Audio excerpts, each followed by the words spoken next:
রাব্বুল আলামিন সুন্দর করে বলছেন ফাহাল আসাইতুম ইন তাওয়াল্লাইতুম আন তুফসিদু ফিল আরদি ওয়া তুকাত্তিউ আরহামাকুম উলাইকাল্লাযীনা লা'আনাহুমুল্লাহ فأصمهم وأعمى أبصارهم জোরে বলুন আল্লাহু আকবার।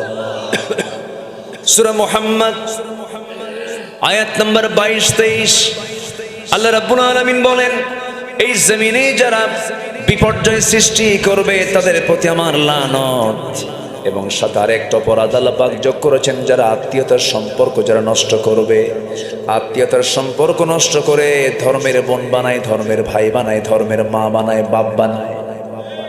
এগুলো আছে কিনা এলাকায় জানি না, কথা বলবো, কোনো সমস্যা নাই তো? জোরে বলি ইনশাআল্লাহ। ধর্মের বোন বলতে কিছু ইসলামে নেই, ধর্মের ভাই বলতে কোনো ইসলামে কিছু নেই। ধর্মের বোন বা মাঝে মাঝে বউ হয়ে যায়, হয় না? বউ হয়ে যায়, তাহলে এটা বোন কেমনে হলো? বোন তো বোনই, সারা জীবন বোন হয়ে থেকে যাবে, সে কখনো বউয়ের মর্যাদা পাবে না, কারণ সে হচ্ছে মাহরাম।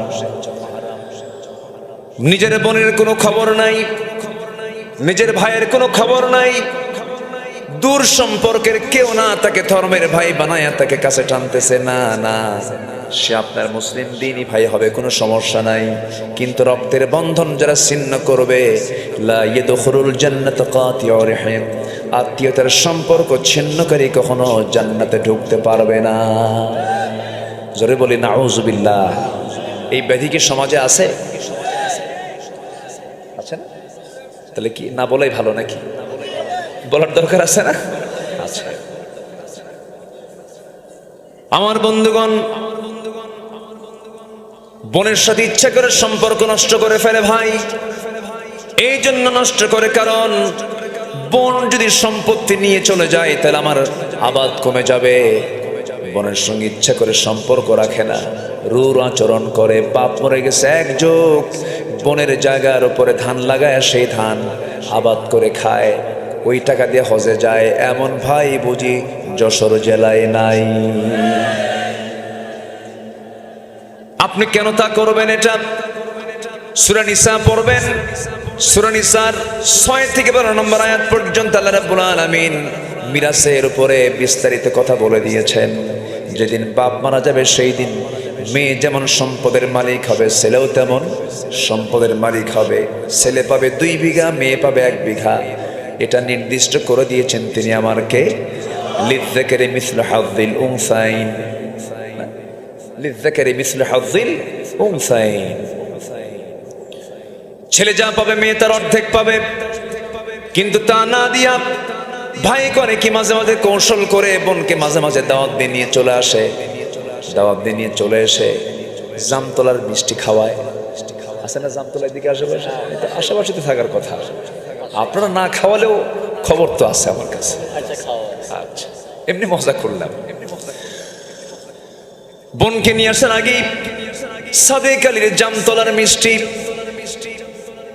এরপরে নাটোরের কাঁচাগোল্লা, বগুড়ার দই, এরপরে টাঙ্গাইলের চমচম, কুমিল্লার রসমালাই, যশোরের খই, সবগুলো এক জায়গায় কইরা বোনকে জন্মের মতো খাওয়া দিয়া, পাম্পট্টি দিয়া, বাম পাশে বোনকে বসায় দিয়া কানে কানে বোনকে ডাক দে, বলে বোন আমার একটা কথা বলি কি, অংশ নিলে কিন্তু ধ্বংস হয়।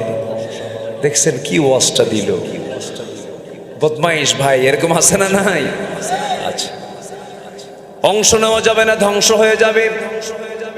কি মারাত্মক ভুয়া কথা বলে ফেললো, না না এমনটা করা যাবে না। আল্লাহ তাআলা এই হুকুমগুলো বলে আয়াতের শেষে বলেছেন তিলকা হুদুদুল্লাহ, এগুলো হলো আমি আল্লাহ আমার সীমানা। অংশ বন্টনে কম বেশি করবা, জাহান্নাম তোমার ঠিকানা হয়ে যাবে। আমার মায়েরা খুব খুশি, হুজুর ভালো করে কর। মায়েরা তো খুশি হওয়ার কথা, আশেপাশে মায়েরা আসছে নাকি মাহফিল? ও মেয়েদের সংখ্যা বেশি, বলি আলহামদুলিল্লাহ। না মেয়েরা মাহফিলও বেশি, মার্কেটও বেশি, তারা মার্কেটও খুব বেশি, মাশাআল্লাহ খুব বরকত।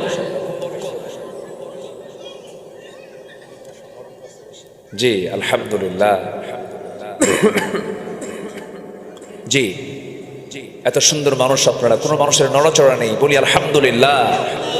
আমি এলাকায় বেশি আসি দিনের বেলা, এলাকায় দিনের বেলা মাহফিলগুলো বেশি হয়। হ্যাঁ, উজ্জ্বলপুরে আসছিলাম, আমরা কোথায় কোথায় যেন আসছিলাম, কিন্তু আজকে মোটামুটি মাহফিলের একটা ফ্লেভারে আমি এসেছি, বলি আলহামদুলিল্লাহ। রাতের বেলা একটু শীত শীত ভাব হবে, একটু নিশি নিশি গভীর ভাব হবে, হুজুরও ওয়াজ করবে, আমরাও ঘুমাবো। ঠিক আছে, আমার দেশে এই কালচারটা কিন্তু আছে। ময়মনসিং এক মাহফিলে গেছি রাত 8টার দিকে, আমি ভাবছি 9টা থেকে 10টার মধ্যে উঠে যাব। আমাকে বলতেছে হুজুর ভাত খান, লেপ কম্বল দিচ্ছি, ঘুমা। তো বললাম ঘুমাবো, উঠবো কখন? গত বছর প্রধান বক্তাকে যে সময় তুলে দিছে তার 1 ঘন্টা আগে আপনাকে উঠাই শোয়া দিল। রাত 3টার দিকে ডাক দিয়ে বলে হুজুর উঠেন, মাহফিলে যেতে হবে। কয়টায় যাব? 4টায়। তো বললাম এত রাতে কেন? হুজুর গত বছর প্রধান মেহমান 4:30টায় উঠছে, আপনাকে আধা ঘন্টা এবার আগেই উঠায় দিচ্ছি। বললাম ওয়াজ করবো কার সামনে? হুজুর ওয়াজ লাগবে না তো, আওয়াজ আওয়াজ হলেই এনাফ, ওয়াজের দরকার নেই। আমার দেশে কত কালচার আছে। তবে হ্যাঁ, মাহফিল বড় জোর আমি মনে করি রাতের মাহফিলগুলো 10টা থেকে সর্বোচ্চ 11টা তো সর্বোচ্চ সময় শেষ হওয়া উচিত। তো আর একটু সময়, যেহেতু আমি দেরিতে উঠেছি, 10টা শ্রেণী আমরা শুনে যাব। লানত হচ্ছে 10 শ্রেণীর উপর। 1 নম্বর হচ্ছে যারা এই জমিনে যারা ফিতনা ফাসাদ সৃষ্টি করবে তাদের উপর আল্লাহর কি হয়? লানত। আল্লাহর কি হয়? লানত। আমরা কি আল্লাহর লানত চাই না রহমত চাই? রহমত চাই। আমি কি শেষ করে দেব? এই যে উঠতেছে যে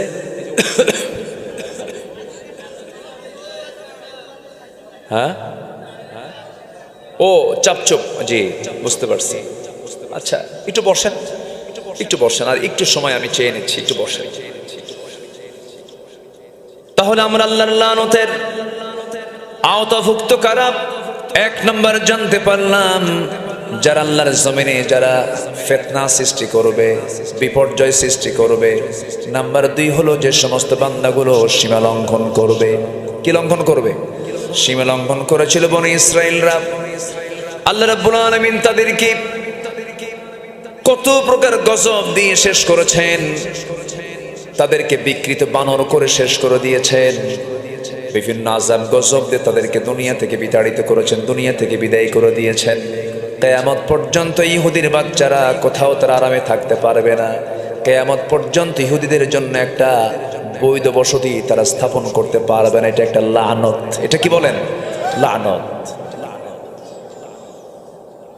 আমার বন্ধুগণ, আল্লাহ রাব্বুল আলামিন বলেন লুইনাল্লাযীনা কাফারু মিন বানি ইসরাঈল আলা লিসানি দাউদ ওয়া ঈসা ইবনে মারইয়াম যালিকা বিমা আসাউ ওয়া কানু ইয়াতাদুন।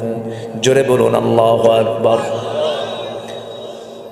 বনি ইসরাঈলরা কখনো আল্লাহর রহমতে ধন্য হয় নাই, কারণ আল্লাহ তাআলা তাদেরকে এত বরকত এত রহমত দিয়েছেন, এরপরও তারা সীমা লঙ্ঘন করেছে। অনেক নবীকে তারা দুনিয়া থেকে বিদায় পর্যন্ত করে দিয়েছে। জাকারিয়া আলাইহিস সালাতু ওয়াস সালামকে করাত দিয়ে চিরে 2 টুকরা করে শহীদ করে দিয়েছে। আমার বন্ধুগণ, ইয়াহইয়া আলাইহিস সালাতু ওয়াস সালামকে জব করে নবীর মাথা রানীর সামনে উপহার দিয়ে দিয়েছে। নবীকে পর্যন্ত তারা ছাড় দেয়নি। আজকেও যদি গোটা পৃথিবীর দিকে আপনি তাকান, গোটা পৃথিবীর মানবতা ধ্বংসের জন্য 1 নম্বর শয়তান হচ্ছে ইহুদির বাচ্চারা। গোটা দুনিয়া এদের উপর আল্লাহর রহমত না লানত? রহমত না লানত? সম্পদ আছে কিন্তু বাড়ি নাই। সম্পদ আছে কি নাই? বাড়ি নাই, ঘর নাই। কুত্তার বাচ্চা একসাথে 8-10টা হয়, কিন্তু হাটে ঘাটে গরু ছাগল বেশি দেখা যায় না কুত্তা বেশি দেখা যায়? গরু ছাগল বেশি দেখা যায়। হ্যাঁ, এতগুলো বাচ্চা হয় কুকুরের, শুকুরের, অথচ হাটে ঘাটে যাবেন কত গরু, কত বাছুর, কত ষাঁড় আমরা দেখতে পাই, ওটার সংখ্যায় বেশি। 4000 বছর আগে ইহুদিদের জনসংখ্যা ছিল হলো 40 লক্ষ। কত? মুসা আলাইহিস সালামের সময় 40 লাখ ইহুদি ছিল সেই সময়। আজকে তাদের সংখ্যা কত হওয়ার কথা? সেই সংখ্যা আজকে কোটিও হয় নাই, 1 কোটিও হয় না। মানে কুত্তের বাচ্চা হয় মেলাগুলো, কিন্তু বেঁচে থাকে না। যেরকম হয় সেরকমই মরে। হ্যাঁ, এই তো সুন্দর জবাব দিয়েছে। দ্বিতীয় বিশ্বযুদ্ধে এডলফ হিটলার, সেকেন্ড ওয়ার্ল্ড ওয়ারে এডলফ হিটলার সে নিজে একা গ্যাস চেম্বারে তুলে এট এ টাইম একদিনে 60 লাখ ইহুদিকে তুলে মারছে। একদিনে মারছে। কেন জানেন? এডলফ হিটলার যদিও সে খ্রিস্টান, কিন্তু সে ইহুদি বিদ্বেষী ছিল। কারণ ইহুদিরা হলো চরম বেঈমান, এরা মানে চরম বড় মুনাফিক। এরা এদের মুখে যা মুখে বলবে ওরা কাজে তা করবে না। এই চরিত্র হচ্ছে ইহুদিদের চরিত্র। এদের উপর আল্লাহর রহমত না লানাত, রহমত না লানাত। তাদের চরিত্র কি আমাদের গ্রহণ করা যাবে? তাদের চরিত্র কি আমাদের গ্রহণ করা যাবে? যাবে। আমার বন্ধুগণ, দুইটা বললাম। নাম্বার 3 হলো ওই সমস্ত বান্দার উপর আল্লাহর লানত যারা আল্লাহর আয়াতকে যারা গোপন করে, আল্লাহর কালামকে যারা গোপন করে আড়াল করে। আল্লাহ রাব্বুল আলামিন সুন্দর করে বলছেন, ইন্নাল্লাযীনা ইয়াকতুমুনা মা আনজালনা মিনাল বাইয়িনাতি ওয়াল হুদা মিন বা'দি মা বায়্যানাহু লিন-নাসি ফিল কিতাব উলাইকা ইয়ালআনুহুমুল্লাহ ওয়া ইয়ালআনুহুমুল লাঈনুন। জোরে বলুন আল্লাহু আকবার। আমি যে আয়াতগুলো বলতেছি মনে হয় কষ্ট পাচ্ছেন নাকি? এই 16 বছর তো আয়াত ছাড়া বহু বক্তা ওয়াজও করছে, কোনো আয়াত লাগে নাই। এরকম বক্তাও কিন্তু এই 16 বছর তৈরি হয়েছে কিছু। ডিজে গান গাইছে, ডিজে গান। ভারত কি বলে, নারায়ণগঞ্জের শামীম ওসমান যদি কোনো আলোচকের যদি ভক্ত হয়, তাহলে ওই আলোচক কেমন হতে পারে বুঝতেছেন তো? নারায়ণগঞ্জের শামীম ওসমান এসে বলতেছে, হুজুর আমি আপনার জিকিরের খুব ভক্ত, ওয়াজের না। আপনি যখন জিকির করেন তখন আমি হেরে যাই, আমি নাচতে থাকি, আমি অস্থির হয়ে যাই। তো আপনি আমার নারায়ণগঞ্জে এসেছেন, আমি আপনাকে সাধুবাদ জানাচ্ছি, আপনাকে ওয়েলকাম জানাচ্ছি। আপনি সুন্দর করে জিকির করা এখন শুরু করবেন। ওই জিকিরের তালে তালে আমি নাচিতে নাচিতে আমার বাড়ির পর্যন্ত চলিয়ে যাই। কি কথা কি বুঝতেছেন? এই বদমাইশগুলো বড় বড় আলেমদের বিরুদ্ধে কথা বলেছে। আল্লামা সৈয়দ কামালউদ্দিন জাফরির মতো একজন বর্ষিয়ান বিশ্বনন্দিত আলেমে দ্বীনকে নিয়ে বাজে কথা বলেছে এই বেয়াদব। এদের ব্যাপারে সজাগ থাকতে হবে, শ্রোতাকে সতর্ক থাকতে হবে। যখন আলোচনা শুনতে আসবেন, আলোচক তার আলোচনার মধ্যে কয়টা আয়াত কয় আর কয়টা হাদিস কয়, একটু গুনবেন একটা একটা করে। যে আজকে তাফসীর শুনতে গেলাম, কিন্তু তাফসীরের জন্য যে আয়াত দরকার সে আয়াত কয়টা বলেছে। আপনি সচেতন হলে বক্তাও সচেতন হয়ে যাবে, ঠিক কিনা বলেন? আয়াত থাকতে হবে। আল্লাহ তাআলা বলছেন, যারা আমার আয়াতকে যারা গোপন করবে আমি আল্লাহ তার উপরে লানত নাজিল করব। জোরে বলেন নাউযুবিল্লাহ। আয়াত গোপনকারী আছে না নাই? হক কথা কয় না, এরকম আছে না নাই বলেন তো? খালি তেল মারে, খালি তেল মারে। তেল মারা কিছু লোক আছে না নাই? আচ্ছা, হক কথা বলতে হবে, হক পথে চলতে হবে। নাম্বার 4 হলো, বিনা কারণে যদি কোনো মুমিনদেরকে কেউ হত্যা করে, আল্লাহ রাব্বুল আলামিন বলছেন, ওয়া মান ইয়াকতুল মুমিনান মুতাআম্মিদান ফাজাযাউহু জাহান্নাম খালিদান ফিহা ওয়া গাদিবাল্লাহু। শুধু জাহান্নাম হবে না, আল্লাহর রাগ তার উপরে বর্ষিত হয়ে যাবে এবং আল্লাহর লানত তার উপরে বর্ষিত হয়ে যাবে এবং তার জন্য বরাদ্দ হয়ে যাবে সীমাহীন আযাবের ব্যবস্থা। জোরে কোন নাউযুবিল্লাহ। এই 16 বছর কি একটা দুইটা হত্যা হয়েছে? একটা দুইটা হত্যা হয়েছে না। আল্লামা সাইদিকে 13 আগস্টে গ্রেফতার, 13 আগস্টে কাশিমপুর জেলখানা থেকে ধরে জোর করে একটা সুস্থ মানুষ বলা হলো আপনাকে হসপিটালে নিতে হবে। কেন? আপনি অসুস্থ। তা আমি অসুস্থ আমি তো নিজেই জানি না। কি কথা কি বুঝতেছেন আপনারা? আমি যে অসুস্থ আপনাকে বললো কে কেনা? উপর থেকে নির্দেশ এসেছে আপনি অসুস্থ, আপনাকে চিকিৎসা সেবা দিতে হবে। আমি তো নিজেই জানি না আমি অসুস্থ। কাশিমপুর কারাগার থেকে তাকে শাহবাগে নিয়ে যাওয়া হলো। মাসুদ ভাই এবং শামীম ভাই তারা দুজন সন্তান স্টিল সেই সময় ঢাকাতে, তারা ঢাকাতে ছিলেন। ওনাকে শাহবাগে নিয়ে যাওয়ার পর থেকে নিয়ে টোটাল টাইমটা তারা ভিক্ষুকের মতো দরজা দরজা ঘুরেছেন আর বলেছেন আমার আব্বার সঙ্গে সাক্ষাতের সুযোগ দেওয়া হোক। সাক্ষাৎ করতে দেওয়া হয়নি। মেডিকেল টিম গঠন করে পরিকল্পিতভাবে সাজানোর নাটক তৈরি করে পয়জনিং করে বিষ প্রয়োগ করে তাকে হত্যা করা হয়েছে। আমরা তাফসীর মাহফিলের এই প্ল্যাটফর্ম থেকে জানান দিতে চাই, এই বিশ্বের এই কিংবদন্তিকে পরিকল্পিতভাবে যারা হত্যার নাটক করেছে ওই মেডিকেল টিম সহ টোটাল টিমকে অবিলম্বে গ্রেফতার করে চূড়ান্তমূলক শাস্তি নিশ্চিত করা হোক। রাজি আছেন কারা কারা? হাত উঁচু করে দেখান।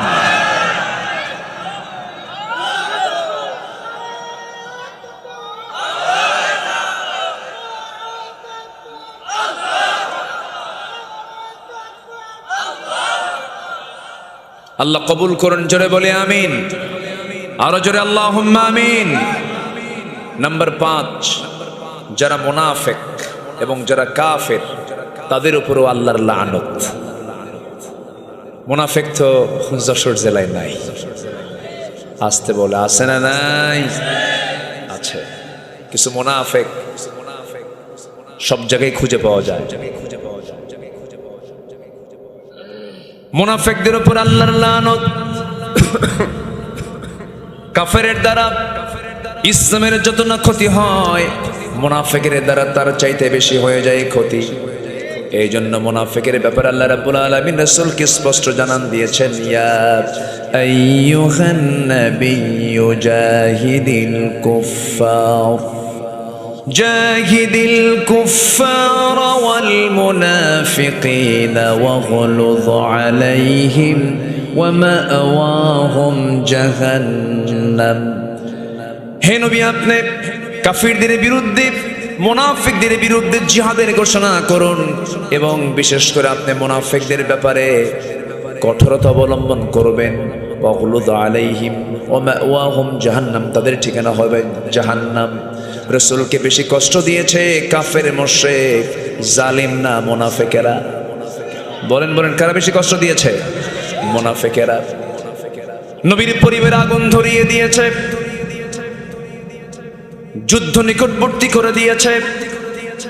মদিনার সেই বনু নাজির বনু কুরাইজার সঙ্গে প্যাঁচ লাগায় দিয়েছে। কুরাইশদের সঙ্গে যোগ সাজস করে যুদ্ধটাকে নিকটবর্তী করে দেওয়া হয়েছে। আমার নবী মদিনায় ছোট্ট শিশু ইসলাম তিনি সেখানে কায়েম করার জন্য ছোট্ট একটা নগর রাষ্ট্র গড়ে তুললেন। ইহুদিদের সঙ্গে একটা চুক্তিতে মিলিত হয়ে গেলেন। 1 বছর যেতেই না যেতেই মুনাফিকদের যোগসাজশে মক্কা থেকে কুরাইশদেরকে টেনে আনা হলো। বদর নামক প্রান্তর পর্যন্ত তারা চলে এলো। এই সমস্ত দীর্ঘ যত প্রসেসগুলো করেছে, শয়তানিগুলো করেছে, সবগুলো মুনাফিকের বাচ্চারা। আমার বন্ধুগণ, আমার নবীজি মুনাফিকদের ব্যাপারে আমার নবীজি নিজেও সজাগ থাকতে বলেছেন, সতর্ক থাকতে বলেছেন। তবে হ্যাঁ, আমার নবীর মধ্যে দয়া কম ছিল না, বেশি ছিল? বলেন, বেশি ছিল। ছোট্ট একটা ইতিহাস মনে পড়ে গেল। আমার নবীজির জীবদ্দশা এক মুনাফিকের ইন্তেকাল হলো, মৃত্যু হয়ে গেল। সেই মুনাফিকের যখন মরণ হয়ে গেল সব সাহাবী খুশি, আমার নবীজিও খুশি। কিন্তু ওই মুনাফিকের ঘরে একজন আল্লাহর ভালো বান্দার জন্ম হয়েছিল, নবীজির একজন একনিষ্ঠ সাহাবী, তার নাম হচ্ছে আব্দুল্লাহ। এই আব্দুল্লাহ এসে বলছেন, ইয়া রাসূলুল্লাহ, আমার বাবা একজন মুনাফিক আমি জানি, আমার বাবা খারাপ মানুষ আমি জানি, কিন্তু হুজুর আমার তো বাপ হয়, আমি আপনার তো সাহাবী, আমার বাপ দুনিয়া থেকে বিদায় নিয়েছেন, আমি আপনার কাছে একটা জিনিস চাইতে আসছি, আপনি আমার বাবার জন্য যদি আপনার গায়ের পরনের একটা জুব্বা দিতেন, আপনার ব্যবহৃত জুব্বা দিয়ে আমার বাবার কাফনের কাপড়টা বানায় দিতাম বরকত মনে করে। সন্তান তো চাইতেই পারে, বাবার প্রতি টান চলে এসেছে, রাসূল কিচ্ছু বললেন না, আপোষে তিনি একটা জুব্বা দিয়ে দিলেন। জুব্বা নিয়ে তাকে গোসল করায় পড়ায় দেওয়া হলো, জানাজার আয়োজন হবে।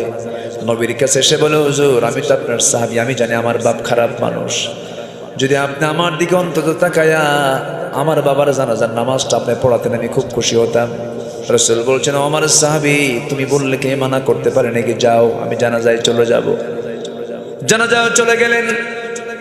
আমার নবীজি জানাজা শুরু করবেন, পিছন থেকে ওমর ফারুক রাদিয়াল্লাহু আনহুর মতো একজন সাহাবী নবীর পিছন থেকে জুব্বাটা আস্তে আস্তে করে টান মারে আর বলে, হুজুর আপনি কার জানাজা পড়ান, সে তো মুনাফিক। রাসূল বলছে, ওমর রে আমাকে বাধা দিও না, জানাজা পড়ায় আছে আমার সাহাবীর বাপ তো। আমার নবীজি জানাজা সম্পূর্ণ করলেন। জানাজা সম্পূর্ণ হতে না হতেই আল্লাহর পক্ষ থেকে আয়াত নাযিল হলো, ইস্তাগফির লাহুম আও লা তাস্তাগফির লাহুম ইন তাস্তাগফির লাহুম 70 মাররাতান ফালান ইয়াগফিরাল্লাহু লাহুম। হে নবী, আপনি মুনাফিকদের জন্য আপনি ক্ষমা চান বা না চান, আপনি যদি 70 বারেরও বেশি বার যদি আপনি তাদের জন্য আপনি ক্ষমা চান, আপনি নবী হলে কি হবে, সে দোয়া আমার দরবারে মঞ্জুর হবে না। তাহলে মুনাফিকদের জন্য নবী দোয়া করলো, সে দোয়া কবুল করেন নাই, তিনি কে? মুনাফিকদের উপরে রহমত না লানত? রহমত না লানত? লানত। আমার বন্ধুগণ, আমার নবীজির সংসারে আগুন ধরিয়ে দিয়েছিল মদিনার ঘটনা। আমার নবীজি সাহাবে কেরামকে নিয়ে একটা বড় অভিযানে বের হয়েছিলেন। সে অভিযানে আমার রাসূল তার স্ত্রী আম্মা জান আয়েশা সিদ্দিকাকে সঙ্গে করে তিনি রওনা দিয়েছিলেন। নবীজি ম্যাক্সিমাম জায়গায় একা যেতেন না, বউকে সাথে নিয়ে যেতেন, কারণ বউ হলো ঈমানের পাহারাদার। বউর সাথে থাকলে পরে ফিতনা থেকে বাঁচা যায়। নারী ফিতনা থেকে বাঁচার জন্য বউর সাথে থাকার দরকার আছে না নাই? দেখেন আসতে কয়, নবীজির হজের সফরে বউ ছিল কি ছিল না? যুদ্ধের সফরে বউ ছিল কি ছিল না? নবীজি বউ ছাড়া চলতেন না, বউ নিয়ে চলা সুন্নাহ। বলি আলহামদুলিল্লাহ। অন্যের বউ না, কিন্তু নিজের বউ, এটা যেন মনে থাকে।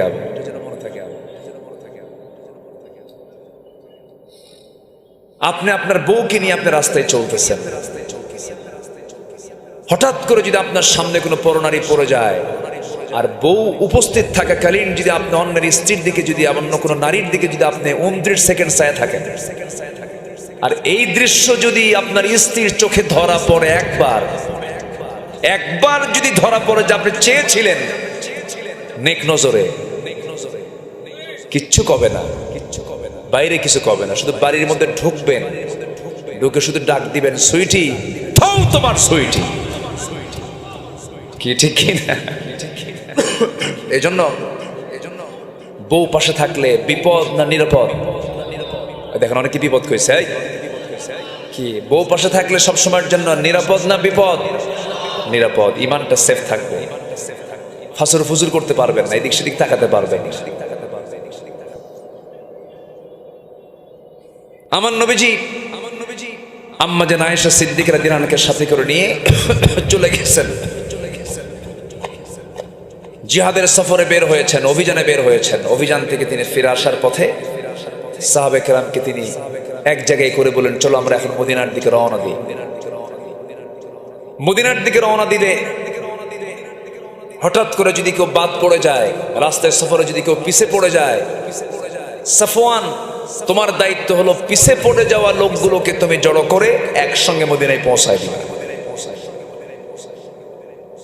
একজনকে দায়িত্ব দিয়েছে। কেউ বাদ পড়েনি। বাদ পড়েছে একদম এমন মানুষ যিনি হচ্ছেন আমার নবীজির স্ত্রী আম্মা জান আয়েশা সিদ্দিকা রাদিয়াল্লাহু তাআলা। কেমন করে বাদ পড়লেন? মাঝ পথে হঠাৎ করে হাজতের চাপ আসলো। প্রকৃতির ডাকে সাড়া দেওয়ার জন্য আম্মা জান আয়েশা করলেন কি, উটের উপরে হাওদা ছিল, পালকি ছিল, সেই পালকিটা নামাতে বললেন, পালকি নামানো হলো। সে পালকি থেকে তিনি নেমে বের হয়ে আড়ালে চলে গেলেন। শৌচকার্য কমপ্লিট করে তিনি এসে দেখেন কেউ নাই, সব চলে গেছে। এইদিকে যে দায়িত্বপ্রাপ্ত সাহাবী ছিলেন আম্মাজান আয়েশাকে দেখার জন্য, উনি ভেবেছেন মনে হয় আম্মাজান আয়েশা ওই পালকির মধ্যেই আছেন। উনি এত চিকন ছিলেন যে পালকিতে থাকলেও যে ওজন, না থাকলেও সে ওজন। কি কথা কি বোঝা গেল? কি কথা? মাঝখান দিয়ে একজন মানুষই বাদ পড়ে গেছে। ফাঁকা পালকি, উটের পিঠে সব চলে গেছে। আম্মাজান আয়েশা দেখে এসে দেখেন কেউ নাই। তিনি কি করলেন? আস্তে করে একটা গাছের নিচে চাদর মুড়ি দিয়ে বসে গেলেন। সেই সময় পর্দার আয়াত নাজিল হয়ে গেছে। চুপ করে বসে আছেন। দায়িত্বপ্রাপ্ত সাহাবী দূর থেকে দেখতেছেন কে যেন বসা। দেখতে চিনতে পারলেন না, কাছাকাছি আসলেন, চিনতে পারলেন, অনুমান করে বলেন, আপনি আম্মাজান আয়েশা সিদ্দিকা? হ্যাঁ, আমি আয়েশা। কোনো চিন্তা করবেন না আম্মাজান, আপনি হচ্ছেন উম্মাহাতুল মুমিনিন, উম্মুল মুমিনিন। কোনো চিন্তা নাই। সকল সম্মান মর্যাদার দিক লক্ষ্য রেখে আপনাকে নিরাপদে মদিনায় নবীর ঘরে পৌঁছায় দেওয়া হবে। সাফওয়ান দায়িত্ব নিলেন, ঘোড়ার পিঠে চড়ালেন, নিরাপদে তিনি সেই জায়গা থেকে মদিনা পর্যন্ত পৌঁছায় দিলেন।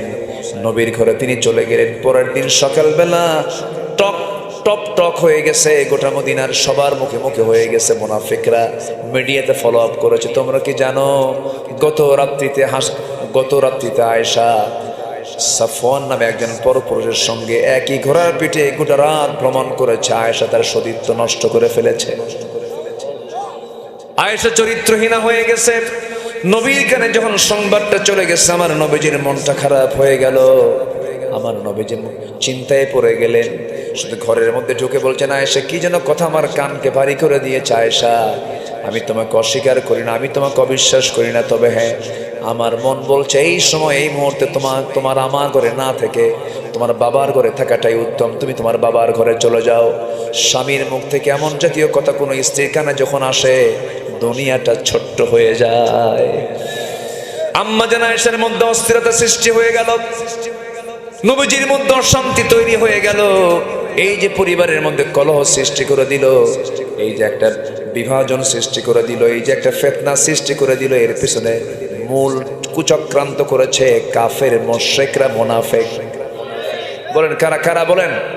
ওই মুনাফিকগুলো নবীর পিছনে নামাজও পড়েছে, নবীর পিছনে ইক্তেদা করেছে, নবীর বয়ান শুনে চোখের পানি ফেলে ফেলে কেঁদেছে। আমার দেশে বহু নামাজি আছে, সুদও খায়, নামাজও পড়ে। আসতে বলবেন না, আছে না? নাই? আছে কিনা? আছে কিনা? আছে। মদের দোকান আছে, আবার হজে যায়। মদের দোকান আছে, হজে যায়। যশোরই তো আছে মদের দোকান, আছে না? নাই? আচ্ছা, হোটেল চলবে তাছাড়া কেমনে? মদ ছাড়া কি হোটেল চলে? তাই এরা আবার সমাজে যখন ছড়িয়ে বেড়ায়, মুখে দাঁড়িয়ে আছে, সাদা জুব্বা, চেহারাগুলো কি একদম লাল টকটকা, মনে হয় আকাশ থেকে কেবলই জিব্রাইল নাজিল হয়েছে। আছে না? নাই? আচ্ছা, এগুলো হলো মুনাফিক। আমার নবীজি করলেন কি? বলছেন, আয়েশা যাও, বাবার বাড়ি চলে যাও। তিনি যাওয়ার আগ দিয়ে বললেন, ইয়া রাসূলুল্লাহ, আপনি আমার স্বামী, আপনি বিশ্ব নবী, আপনি আমাকে অর্ডার দিয়েছেন, আমি কি মানা করতে পারি নাকি? তবে আমি আমার বাবার বাড়ি চলে গেলাম, আমি আপনাকে একটা কথা জানান দিয়ে যাই। ইয়া রাসূলুল্লাহ, আল্লাহর কসম করে বলি, আমাদের বিয়ের পয়গাম কিন্তু, আমার বিয়ের পয়গাম কিন্তু দুনিয়ার কেউ আপনার কাছে নিয়ে যায় নাই। আমার বিয়ের মূল ঘটক হচ্ছেন আরশের মালিক আল্লাহ তাআলা। আমি সে আল্লাহর কাছে আশ্রয় চাই, আল্লাহর কাছ থেকে ফয়সালা চাই। এই কথা বলেই তিনি বাবার বাড়ি চলে গেলেন। বাবু কথা বলে না, মাও কথা বলে না, সেজদায় পড়ে পড়ে কান্দেন। এমনি চিকন মানুষ, আরো চিকন হয়ে কাঠখড়ি হয়ে গেলেন, চোখের পানি ফেলে ফেলে কান্দেন। আমার নবীজির সেজদায় পড়েন, আমার নবীজি ঘুমাতে যান, হাতটা গায়ে দেন, আয়েশা নাই। নবীজির বুকটা খান খান হতে থাকে, হারে কি কষ্ট যেন আমার আয়েশা করছে। নবীজির কষ্টে বালিশ ভিজে যায়, ওইদিকে আম্মাজান আয়েশার কষ্টে যায় নামাজ ভিজে যায়, আর মুনাফিকরা হাসে। কি ঠিক কিনা? এই আছে না এরকম মুনাফিক? আছে না? নাই? বলেন তো। আল্লামা সাইদির ফাঁসির রায় দেয়, মুনাফিকরা মিষ্টি খায়। তোরা যারা ধর্ষণের সেঞ্চুরি করে যারা মিষ্টি বিতরণ করেছিস, তালিকা হবে, অবশ্যই তালিকা হতে হবে। ওরা তালিকা করেছে আমাদের, আমরা তালিকা করব না নাস্তিকদের? আমরা তালিকা করব না? পর্যায়ক্রমে আসবে, জোরে বলি ইনশাআল্লাহ। এই জমিন নাস্তিকদের জন্য নয়, এই জমিন কুলাঙ্গারদের জন্য নয়। আমার নবীজি মুনাফিকদের দ্বারা আক্রান্ত হলেন। সেই মুনাফিক আজকের সমাজে আছে না নাই বলেন তো? আম্মা জান আয়েশা বলেন, আল্লাহ তাআলা আমাকে 9টি কারণে শ্রেষ্ঠত্ব দান করেছেন। এর মধ্যে 1 নম্বর কারণ হচ্ছে আমি একমাত্র কুমারী স্ত্রী আমার নবীর জীবনে, আলহামদুলিল্লাহ। নাম্বার 2, 9 বছরে বিয়ে হয়েছে আমার, 13 বছরে বধূ হয়ে নবীর ঘরে পদার্পণ করেছি। আমি জিব্রাইলকে আমি আয়েশা নিজের চোখে দেখেছি। আমি নবীজির বিছানায় একের সঙ্গে শোয়া অবস্থায় ওহী নাজিল হতে দেখেছি। আমার নবীজি আমার ব্যাপারে বলেছেন, আমার আয়েশা হচ্ছে আমার স্ত্রীদের মধ্যে শ্রেষ্ঠ স্ত্রী। আল্লাহু আকবার। আমি আয়েশা, আমার শানে আল্লাহ তাআলা একাধিক আয়াত নাজিল করেছেন। আম্মা জান আয়েশা বলেন, আমি নিজেকে ধন্য মনে করি, রাসূল যখন ইন্তেকাল করবেন কোন স্ত্রীর ঘরকে তিনি চুজ করেননি, আমার ঘরকে তিনি চুজ করেছেন। আমার ঘরে ঢুকলেন, বললেন, আয়েশা উরুটা বিছায়া দাও, বালিশ দিও না, তোমার উরুতে মাথা রেখে আমি একটু ঘুমাতে চাই। আমি আমার উরুটা বিছায়া দিয়েছি। নবীজি আমার উরুতে শুয়ে পড়লেন, মাথায় পানি ঢেলে দিলাম। ওইদিকে আজান দিয়েছেন বেলাল। নবীজি আজান শোনা মাত্রই চির অভ্যাস, তার আগের মতো অভ্যাসের মতো তিনি চট করে দাঁড়ায় যাচ্ছিলেন। ঘুমন্ত অবস্থা থেকে, শুয়ে থাকা অবস্থা থেকে বসলেন। বসে যখন তিনি দাঁড়াতে নিলেন, মাথা চক্কর দিয়ে পড়তে লাগলেন। আম্মা জান আয়েশা তাকে ধরে ফেলে বলছেন, ইয়া রাসূলুল্লাহ, শারীরিক কন্ডিশন ভালো না, আপনি জামাতে নামাজ পড়তে পারবেন না। রাসূল বলছেন, আয়েশারে মনে হয় তাই মনে হচ্ছে। তোমার আব্বু আমার আবু বকরকে ডাক দিয়ে বলো আমার মুসল্লায় যেন সে আমার দায়িত্বটা পালন করে নেয়। নবীজি বুঝায় দিলেন, আমার পরবর্তী দায়িত্বটা আমার আবু বকর পেয়ে যাবে। জোরে কোন আল্লাহু আকবার। নামাজের দায়িত্ব যে পাবে সে রাষ্ট্রের দায়িত্ব পাবে। আল্লাহু আকবার বলেন। নামাজ এবং রাষ্ট্র চালাবে 2 জন ব্যক্তি না, একজন ব্যক্তি। একজন ব্যক্তি চালাবে। নবীজি ইঙ্গিত দিলেন। সাহাবায়ে কেরাম অপেক্ষা করতে করতে যখন নবীজি আর গেলেন না ভিতরে, নবীর মুসল্লায় যখন আবু বকর দাঁড়িয়ে গেছেন, সাহাবায়ে কেরামদের মধ্যে হাউমাউ কান্না শুরু হয়ে গেছে। সাহাবায়ে কেরাম সব চিৎকার করে কান্দে আর মনে মনে চিন্তা করে, হারে নবীর পিছনে বুঝি নামাজ আর কিসমতে জুটবে না। নামাজ শুরু হয়ে গেল। আমার নবীজি বলছেন, আয়েশা আমাকে একটু জানালার কাছে নিয়ে যাও। জানালার কাছে নিয়ে যাওয়া হলো। নবীজি জানালার কাছে দাঁড়ায় আছেন। সাহাবীরা নামাজ ধর শুরু করেছেন, নামাজ পড়তেছেন। আমার নবীজির চক্ষু বেয়ে বেয়ে টপ টপ করে পানি পড়ছে। আম্মা জান আয়েশা বলছেন, ইয়া রাসূলুল্লাহ, আপনার সাহাবী নামাজ পড়ে আপনি কাঁদেন কেন? নবীজি বলছেন, আয়েশা রে, মানুষ কাঁদে 2 কারণে, একটা চরম দুঃখে, একটা চরম আনন্দে। আমার যে চোখের পানি দেখতে পাচ্ছ, এই চোখের পানি আমার দুঃখের নয়, এই চোখের পানিটা আমার চরম আনন্দের চোখের পানি রে। আমার নবীজি কাঁদতে কাঁদতে কাঁদতে বেকারার হয়ে যাচ্ছেন। এরপরে বলছেন, আয়েশা তুমি কি জানো, এই যে জামাতে নামাজ আদায় করতেছে আমার সাহাবীরা, এই নামাজ আজকে রাষ্ট্রীয় পর্যায়ে কায়েম হয়ে গেছে। এই নামাজ পড়তে নিয়ে কাফেররা আমার উটের নারী বুড়ি আমার পিঠে চাপায়া দিয়েছিল।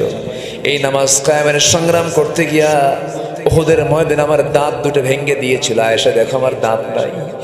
এই নামাজ কায়েমের সংগ্রাম করতে গিয়া খন্দকের প্রান্তরে কোদাল মারতে মারতে আমার কোমরটা কুঁজো হয়ে গেছে। ওরে আয়েশা দেখো না, আমি খারাপ হয়ে দাঁড়াতে পারি না। সেই নামাজ কায়েমের জন্য আমার কোমর গেল, দাঁত গেল, আমার দেশ ছাড়তে হলো, আমার জন্মস্থান ছাড়তে হলো। সেই নামাজ আজকে রাষ্ট্রীয় পর্যায়ে কায়েম হয়েছে। এই চরম আনন্দের কারণে আমি আমার চোখ থেকে পানি বের করে ফেলেছি। ওরে আয়েশা, মনে হয় বাঁচবো না, দুনিয়া থেকে বিদায় নিয়ে নেব। দেখো তো আমার মুখটা কেমন যেন দুর্গন্ধযুক্ত মনে হচ্ছে, মুখে কেমন যেন গন্ধ গন্ধ লাগে, একটা মেসক এনে দাও তো। আম্মা জান আয়েশা বলেন নিজেকে ধন্য মনে করি রাসূল তার জীবনের শেষ খাবার খেয়েছেন। আমি আয়েশা আমার মুখের লালা মেসওয়াক নিয়ে যখন নবীর হাতে দেব, আমি মেসওয়াকটাকে চাবায় চাবায় নরম করে দিলাম। জিহ্বার আগায় কিছু লেগে থাকে থুতু, আমার নবী আমার দিকে তাকায় তাকায় চুষে চুষে সমস্ত থুতুগুলো চুষে চুষে পান করছেন আর বলছেন আয়েশা রে, আমি তোমার তেমন কোনো হক আদায় করতে পারলাম না, তোমার থুতুগুলো আমি চুষে চুষে পান করলাম। সুবহানাল্লাহ। আম্মা জান আয়েশা বলেন আমি নিজেকে ধন্য মনে করি নবীজি তার জীবনের শেষ খাবার খেয়েছেন। আমি আয়েশা আমার মুখের লালা। রাসূল যখন মারা যাবেন আমি নিজেকে ধন্য মনে করি রাসূল আমার পাশে বসেছিলেন, আমার পাশে শুয়েছিলেন। সর্বশেষ কথা আমার সঙ্গী হয়েছে, আমাকে সর্বশেষ রাসূল কথা বলে জানিয়ে দিয়েছেন আয়েশা আমার উম্মতকে জানায় দিবা 5 ওয়াক্ত নামাজ যেন আমার উম্মতরা না ছেড়ে দেয়। জোরে বলি সুবহানাল্লাহ, আরো জোরে বলি সুবহানাল্লাহ। আমার নবীজি দুনিয়া থেকে বিদায় নেবেন। আম্মা জান আয়েশা বলেন রাসূল যখন দুনিয়া থেকে বিদায় নিয়ে নেবেন আমাকে সর্বশেষ কথা জানায় যে রাসূল দুনিয়া থেকে বিদায় নিলেন। আমি আর সামান্য ছেলে নবীজির চক্ষুটা আমি বন্ধ করে দিলাম। আমি নিজেকে ধন্য মনে করি নবীজি তার জীবনের শেষ আশ্রয়স্থল, নবীজি তার জীবনের শেষ জায়গা কবরটাও আমার ঘরকে তিনি চুজ করে নিয়েছেন। জোরে বলি সুবহানাল্লাহ। আমার ঘরে নবীর দাফন হয়েছে, আমি আমার ঘরেই থাকি, রাসূল আমার পাশে তিনি কবরে শুয়ে থাকেন। আমার মন চাচ্ছিল আমার মৃত্যুর পরে আমি নবীর সঙ্গে থাকব, কিন্তু ইসলামের বড় একজন খলিফা ওমর ফারুক রাদিয়াল্লাহু আনহু একদিন আমার কাছে চলে আসে, আমার কাছে লোক পাঠায় দিয়ে জানায় দিলেন তার নাকি বড় শখ, তিনি নাকি নবীর সঙ্গে ঘুমাবেন। এত বড় একজন মহান ব্যক্তি আমার কাছে এমন প্রস্তাব পাঠালে আমি কি মানা করতে পারি নাকি? আমি আমার প্রিয় জায়গা, আমি আমার প্রিয় স্থানটা আরেকজন দ্বীনের একজন বড় মুজাহিদের জন্য আমি তাকে ওয়াকফ করে দিয়েছি। জোরে কোন সুবহানাল্লাহ। নবীর পাশে শুয়ে আছেন দুজন সাহাবী, আবু বকর এবং ওমর রাদিয়াল্লাহু আনহুমা। কিন্তু জায়গাটা ছিল কোন মহিলার বলেন? কার বলেন কার? আম্মা জান আয়েশার ছিল। আমার ভাইয়েরা এই কথাগুলো বলার পেছনে ডালে ডালে চলে গিয়েছিলেন। মূল বিষয়টা হলো এই যে এত বড় বিশাল বড় একটা ফাটল সৃষ্টি করে দিয়েছিল নবীর পরিবারের মধ্যে। তারপরে সাহাবায়ে কেরামদের মধ্যে যুদ্ধের ময়দানে বিভিন্ন প্যাঁচ লাগায় দিয়েছে। যুগে যুগে সবচেয়ে বেশি ডিস্টার্ব মুসলমানদের জন্য যারা করেছে তারা হলো মুনাফিক। সেই মুনাফিকের অনিষ্ট থেকে আমাদের বাঁচার দরকার আছে না নাই? সেই মুনাফিকদের ব্যাপারে আল্লাহর রহমত না লানত?